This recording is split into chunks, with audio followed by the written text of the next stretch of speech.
कि परमेश्वर के साथ हमारा व्यक्तिगत रिश्ता क्या है, परमेश्वर के साथ हमारा पर्सनल जो रिलेशनशिप है वो क्या है। यदि परमेश्वर के साथ हमारा व्यक्तिगत रिश्ता नहीं है, यदि परमेश्वर के साथ हमारा पर्सनल रिलेशनशिप नहीं है, तो हम प्रभु यीशु मसीह में विश्वासी नहीं है। आज ये समझना है, आज आपको बहुत ध्यान से समझना है। आप कोई भी क्यों ना हो, आप पहली बार आए हैं, दूसरी बार आए हैं, कोई समस्या नहीं है, लेकिन आज का वचन आपको ध्यान से सुनना है। यदि आप पुराने व्यक्ति हैं तो आपको और ज्यादा आज का वचन सुनना है, क्योंकि आज का वचन परमेश्वर आपके लिए देता।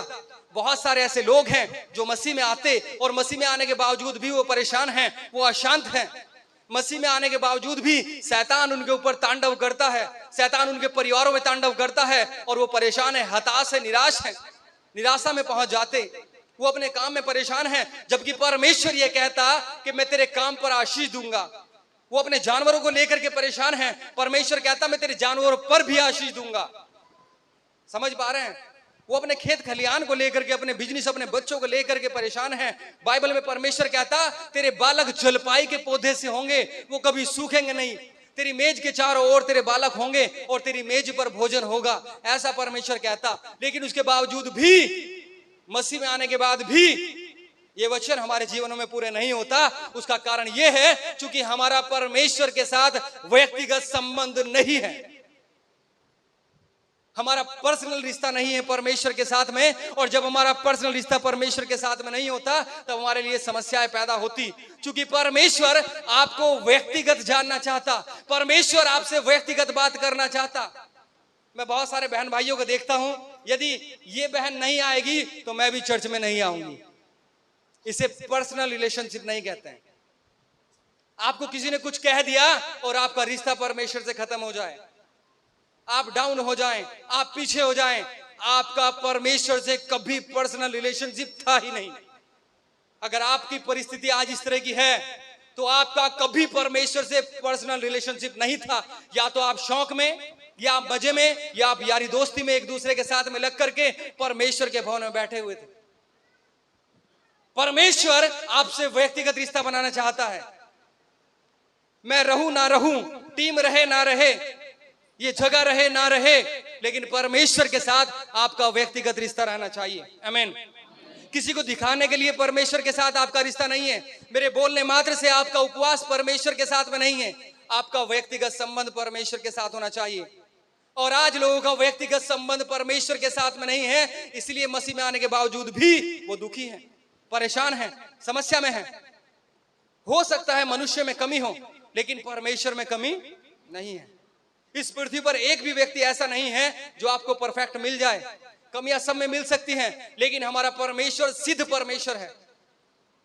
लिखा है प्रभु यीशु मसीह सिद्ध परमेश्वर है, उसके अंदर कोई कमी नहीं है। आमीन, आमीन।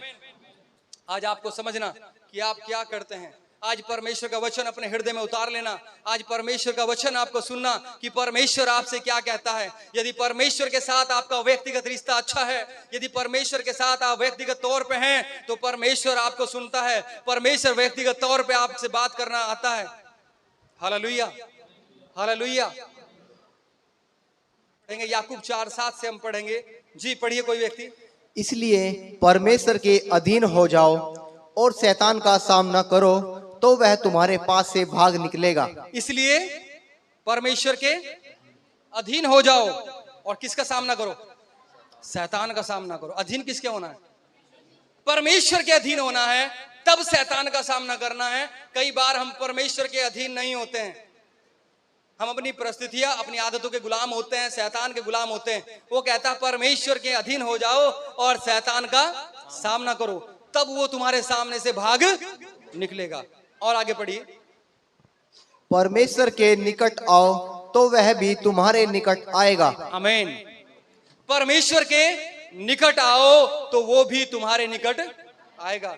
वचन में ऐसा लिखा है, परमेश्वर के निकट आओ तो वो भी तुम्हारे निकट आएगा। जब आप ही परमेश्वर के निकट नहीं आएंगे तो परमेश्वर भी आपके निकट नहीं आएगा। परमेश्वर अपने साथ में मनुष्य का घनिष्ठ संबंध चाहता है। वो चाहता है कि लोग उसके पास आएं, व्यक्तिगत तौर पे उसके पास आएं। इसीलिए बाइबल में ऐसा लिखा है, जब प्रभु यीशु मसीह क्रूस पर चढ़ाए गए तो पर्दा ऊपर से लेकर के नीचे तक 2 भाग हो गया। अब परमेश्वर ये चाहता कि मनुष्य उसके पास व्यक्तिगत तौर पे आए। हम यहां से आपको मोटिवेट कर सकते, यहां से आपको बता सकते कैसे प्रार्थना करनी है, कैसे परमेश्वर से व्यक्तिगत रिश्ता बनाना है, लेकिन करना तो आप ही को होगा। वचन में ऐसा लिखा है, परमेश्वर ये चाहता है मनुष्य का उसके साथ में व्यक्तिगत रिश्ता हो, मनुष्य का उसके साथ में व्यक्तिगत रिश्ता हो कि जी लोग ऐसा कर रहे हैं तो इसलिए मैं भी, दूसरा मसीह ऐसा कर रहा है इसलिए मैं भी ऐसा ही कर रहा हूं, दूसरी मसीह ऐसी कर रही है तो मैं भी ऐसा ही कर रही हूं। ऐसे वाला रिश्ता परमेश्वर नहीं चाहता। बाइबल ऐसा बताती है दानियल की पुस्तक में, जब दानियल लोग नबूकदनेस्सर के यहां पे थे, बेबीलोन में थे, और वहां पर आराधना बंद कर दी गई। कुछ समय वहां पे रखा गया कि इतने समय तक लोग नबूकदनेस्सर को छोड़ और किसी की आराधना नहीं करेंगे। लेकिन दानियल का व्यक्तिगत रिश्ता था परमेश्वर के साथ में, वो पर्सनल रिश्ता रखता था। लिखा है दानियल 3 समय सुबह शाम दोपहर अपनी रीति के अनुसार प्रार्थना करता था, दुआ करता था। और जब ये बात राजा को मालूम पड़ी, राजा दानियल को पसंद करता था और दानियल को कहां डलवा दिया? शेरों की मान में डलवा दिया, शेरों की गुफा में डलवा दिया। जो भूखे शेर हुआ करते थे उनके सामने दानियल को डलवा दिया। जब परमेश्वर ने ये देखा कि दानियल का मेरे साथ में व्यक्तिगत रिश्ता है, दानियल कह सकता था कि जी हजारों लोग हैं और वो सारे के सारे तो मान गए नबूकदनेस्सर की आराधना करने के लिए, नबूकदनेस्सर के परमेश्वर की आराधना करने के लिए, लेकिन दानियल ने मना कर दिया। क्योंकि दानियल परमेश्वर के साथ अपना व्यक्तिगत संबंध रखता था। आज आपका व्यक्तिगत संबंध है या नहीं है? अजी वो भी तो जुआ खेलता है, मैं इसलिए खेल लेता हूं, वो भी तो दिलवा खाता है, मैं भी इसलिए खा लेता हूं। समझ पा रहे हैं? आज क्या आपका व्यक्तिगत रिश्ता है? अच्छा वो कितना दान देता है, फिर मैं भी चर्च में इतना दान दूंगा। कैसा रिश्ता है आपका? परमेश्वर व्यक्तिगत रिश्ता देखता है कि आपके साथ में व्यक्तिगत रिश्ता होना चाहिए।